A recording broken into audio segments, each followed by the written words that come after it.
কোনো বিশ্ববিদ্যালয়ে শিক্ষক নিয়োগে স্বজনপ্রীতি কিংবা দলীয় প্রভাব চলবে না বলে মন্তব্য করেছেন স্থানীয় সরকার মন্ত্রী ও বিএনপি মহাসচিব মির্জা ফখরুল ইসলাম আলমগীর।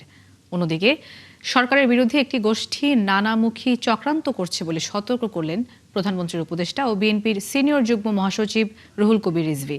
আলাদা দুটি অনুষ্ঠানে এসব কথা বলেন নেতারা। বিস্তারিত মাহিলা ইসলামের রিপোর্টে।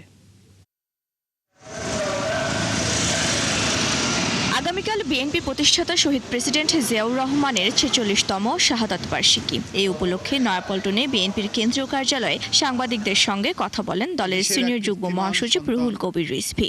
এক বীর মুক্তিযোদ্ধা। তিনি জানান, সকাল ১১টায় জিয়াউর রহমানের সমাধিতে শ্রদ্ধা জানাবেন প্রধানমন্ত্রী তারেক রহমান। ফোটানোর ঝামেলা ছাড়াই নিরাপদ পানির জন্য ঘরে আনুন পিওরিট।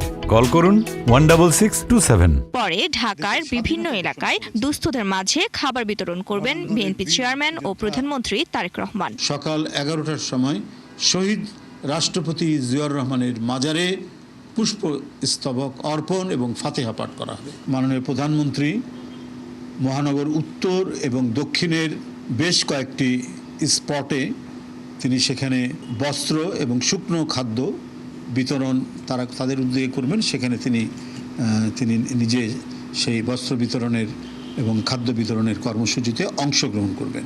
এ সময় রিজভী অভিযোগ করেন, বর্তমান সরকার ও বিএনপিকে ঘিরে এখনও নানা ধরনের চক্রান্ত চলছে। একই সঙ্গে বিরোধী দলগুলোর প্রতি ষড়যন্ত্রের পথ পরিহার করে গঠনমূলক সমালোচনার আহ্বান জানান। বিশেষ রাজনৈতিক দল বলে বলছি না, আরও নানাভাবে পরাজিত শক্তি বিভিন্নভাবে তারা তাদের ক্রিয়াকর্ম করে যাচ্ছেন চক্রান্তমূলকভাবে, নানা হুঙ্কার দিচ্ছেন, নানা কথাবার্তা বলছেন। তো সেগুলো সম্পর্কে জনগণ সচেতন এবং গণতান্ত্রিক শক্তি সচেতন।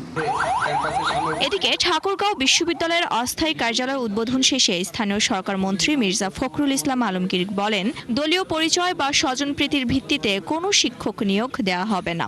আমাদেরকে সবসময় মনে রাখতে হবে, বিশ্ববিদ্যালয় বিশ্বের সঙ্গে তার সম্পর্ক। এই দৃষ্টিভঙ্গিটা সেই বিশ্বের মধ্যে রাখতে হবে, সেভাবেই স্থানীয় সরকার মন্ত্রী আরও জানান, দ্রুতই ঠাকুরগাঁও মেডিকেল কলেজ বিশ্ববিদ্যালয়ের প্রতিষ্ঠার কাজ এগিয়ে নেওয়া হবে। মাহিলা ইসলাম, ৭১, ঢাকা।